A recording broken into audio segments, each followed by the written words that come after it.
Corona వ్యాధి మళ్లీ ప్రబలుతోంది. Corona కారణంగా మరణాలు చోటు చేసుకుంటూ ఉండడం ఆందోళన కలిగిస్తోంది. అయితే ఇది ఎంత ప్రాణాంతకం, గతంలో వచ్చిన 3 వేరియంట్ల మాదిరి ఇది ఎంత ప్రాణాంతకం అని నిజానికి 2019 చివరిలో కరోనా వ్యాధి చైనాలో ప్రారంభమైంది. అప్పట్లో మనం అనుకున్నాం ఇది ఎక్కడో చైనాలో ఉంది అంట అని. అనుకున్నంతలోనే ఢిల్లీకి వచ్చింది, ఆ తర్వాత తెలుగు రాష్ట్రాలకి వచ్చింది. వేలాది మందిని పొట్టన పెట్టుకుంది. ప్రపంచవ్యాప్తంగా లక్షలాది మంది కరోనా బారిన పడి మరణించారు. నిజానికి కరోనా వస్తూ ఉన్నప్పుడు, కరోనా మహమ్మారి ప్రాణాలు తీస్తూ ఉన్నప్పటి దృశ్యాలు ఒక్కసారి గుర్తు చేసుకుంటే, చనిపోయిన బంధువులను తమ వాళ్ళని కనీసం కళ్ళారా చూసుకోవటానికి కూడా అవకాశం కల్పించని రోజులవి. ఆసుపత్రిలో అడ్మిట్ చేస్తే కనీసం వాళ్ళ దేహం దగ్గరకు వెళ్ళి చూడటానికి కూడా అవకాశం లేని దారుణమైన రోజులవి. సామూహిక ఖననాలు చేసినటువంటి రోజులవి. అలాంటి పరిస్థితి కరోనా అనగానే మనకి ఇప్పుడు గుర్తొస్తూ ఉంటుంది. 2019, 2020, 2021 సంవత్సరాల్లో కరోనా చివరి దశలో ఒక మూడో వేవ్ మాత్రం అంత ప్రమాదకరంగా కాలేదు. కానీ మొదటి 2 వేవ్లు ఎంత మరణ మృదంగాన్ని చేశాయో మనకి ఇప్పటికీ గుర్తుండే ఉంది. మొత్తం ప్రపంచం అంతా కూడా స్తంభించిపోయిన రోజులవి. కనీసం కరోనా వచ్చిన తండ్రి దగ్గరికి బిడ్డ వెళ్ళటానికి లేదు, కరోనా సోకిన బిడ్డను దగ్గరికి తండ్రి వెళ్ళటానికి లేని రోజులవి. అందుకే కరోనా అంటే ప్రపంచం మరోసారి భయపడుతుంది. ఇప్పుడు కరోనా మరోసారి విజృంభిస్తూ ఉండటంతో ఇది ఎటువంటి ప్రభావాన్ని చూపిస్తుంది, ఇది ఎంత ప్రాణాంతకం అనే విషయంపై భయాందోళన వ్యక్తమవుతోంది. అయితే భయపెట్టాలి అని కాదు, నిజానికి కరోనా వచ్చినప్పుడు కొన్ని జాగ్రత్తలు తీసుకోవడమే ముఖ్యం. కరోనా ఎక్కడో చైనాలో ఒక కేసు వచ్చినప్పుడు ఇది భారతదేశానికి ఎప్పుడు రావాలి, ఎక్కడో చైనాలో ఉందంట అనుకుంటూ ఉన్నాం. నిర్లక్ష్యం కారణంగా మొత్తం ప్రపంచం ఎటువంటి దారుణమైన పరిస్థితులు చూసిందో మనం చూసాం. ఇప్పుడు కరోనా వ్యాపిస్తూ ఉంది. ఇది ఎంత ప్రాణాంతకం అన్న దానిపై పరిశోధనలు ఇంకా జరుగుతూనే ఉన్నాయి. కొన్ని వేరియంట్లు వస్తూ ఉన్నాయి. ఇది ఏ వేరియంట్, ఈ వేరియంట్ కారణంగా కరోనా ఎంత ప్రమాదకరం అన్న దానిపై ఇంకా పూర్తి సమాచారం రాలేదు. నిజానికి 3వ వేవ్లో వచ్చిన ఒమైక్రాన్ అప్పట్లో అంత ప్రమాదకరం కాదు, కానీ అది సామూహిక వ్యాక్సిన్ లాగా పనిచేస్తుంది అని వైద్యులు గుర్తించారు. ఒమైక్రాన్ వచ్చిన వాళ్ళందరికీ కూడా అది ఒక రకమైనటువంటి న్యాచురల్ వ్యాక్సిన్గా మారుతుంది అని అందరూ కూడా అని అనుకున్నారు. అది అలాగే ఉంది, పెద్దగా ప్రాణాంతకం కాలేదు.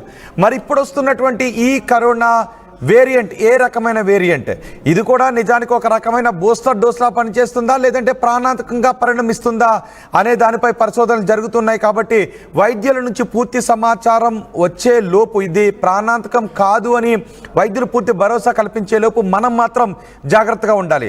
2019లోనే కదా, మొన్నే మన కళ్ళ ముందే మనం చూసాం ప్రపంచం ఎంత సంక్షోభాన్ని ఎదుర్కొందో. మొత్తం ప్రపంచం అంతా కూడా లాక్డౌన్లోకి వెళ్ళిపోయింది.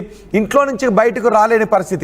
కనీసం కన్నవాళ్ళు, తల్లిదండ్రుల్లో లేదంటే కన్నబిడ్డలో కరోనా బారిన పడితే కనీసం వాళ్ళ దగ్గరకు వెళ్ళలేని పరిస్థితి. భర్త దగ్గరకు భార్య వెళ్ళి కనీసం ఆ కరోనాతో బాధపడుతున్న భార్యకు భర్తకు సేవ చేయలేనటువంటి దారుణమైన పరిస్థితులను మనం చూసాం. అందుకే దీని గురించి ఎంతగా మాట్లాడుకోవాల్సి వస్తుంది. ఇప్పుడు కరోనా విజృంభిస్తుంది. కేరళ, మహారాష్ట్రలో ఎక్కువగా ఈ కేసులు విజృంభిస్తున్నాయి. కేరళ, మహారాష్ట్రలో ఈ కేసులు ఎక్కువగా విజృంభిస్తున్న నేపథ్యంలో మన పక్క రాష్ట్రాలే కాబట్టి కొంత ఆందోళన కలుగుతుంది. ఈ కరోనా కారణంగా ఇప్పటి వరకు 7 మృతి చెందారు అనే వివరాలు కొంత భయాందోళనకు గురి చేస్తున్నాయి. కరోనా కారణంగా మరణాలు చోటు చేసుకుంటూ ఉండటంతో ఇది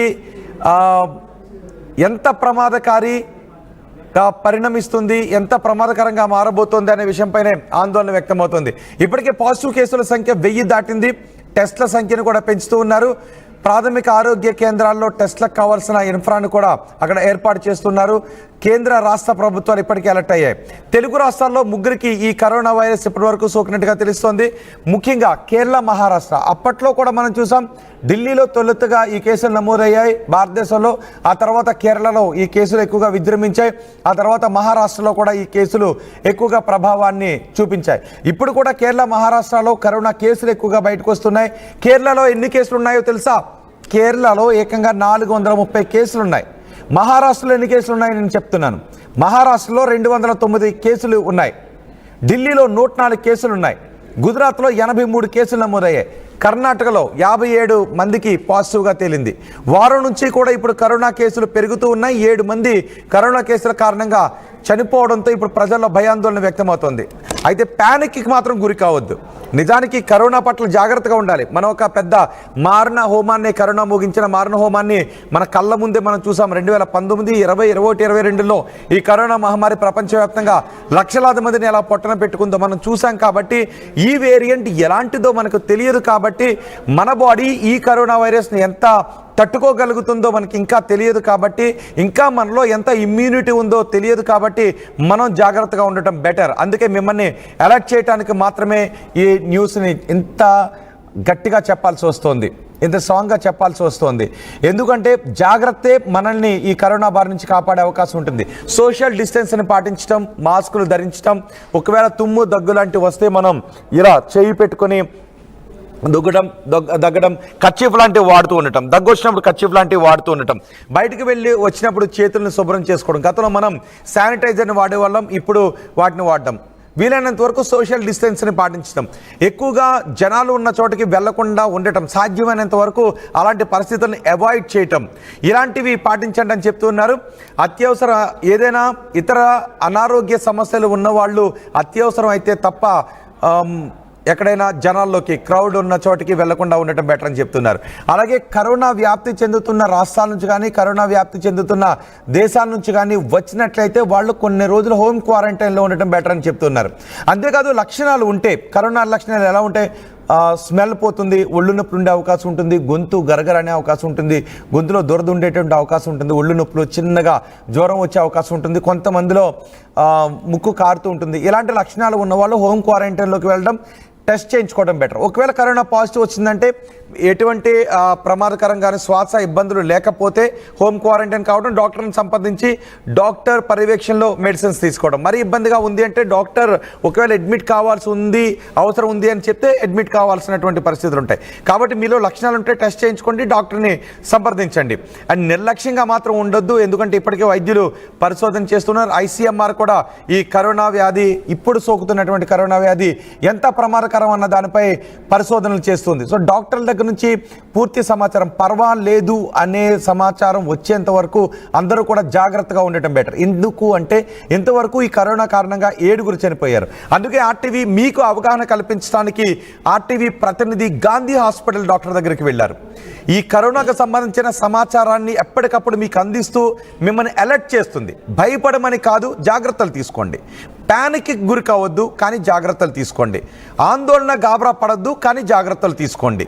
ఈ విషయాన్ని మీకు చెప్పడానికి, అంటే ఎందుకంటే ఆందోళన పడితే దాని ప్రభావం మళ్ళీ మన ఆరోగ్యం పై పడే ప్రభావం ఉంటుంది. ఒకవేళ స్మెల్ రావట్లేదు అంటే అమ్మో నాకు కరోనా సోకిందేమో ఆందోళన పడి, ఆందోళన కారణంగా ఇతరత్ర అనారోగ్య సమస్యలు వచ్చే అవకాశం ఉంటుంది. కరోనా వచ్చినా ఏమీ కాదు. కరోనా వచ్చి తగ్గిన వాళ్ళు అందరూ ఉన్నారు. ఇప్పటివరకు అందరికీ కూడా ఇంచుమించు థర్డ్ వేవ్లో కరోనా అందరికీ సోకిందని కూడా చెప్తున్నారు.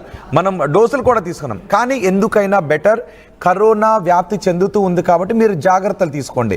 కానీ ఆందోళన పడటం, గాబరా పడటం, ప్యానిక్ గురి కావడం లాంటివి మాత్రం చేయొద్దు. కరోనా లక్షణాలు కనబడితే డాక్టర్ దగ్గరికి వెళ్ళండి, ఏమీ కాదు. ధైర్యంగా ఉంటే, సంబంధిత మెడిసిన్స్ తీసుకుంటే, మంచి ఫుడ్ తీసుకుంటే, ప్రోటీన్ ఫుడ్ తీసుకుంటే కరోనా మనల్ని ఏమీ చేసే అవకాశం లేదు. ఇమ్యూనిటీని పెంచుకోవాలి.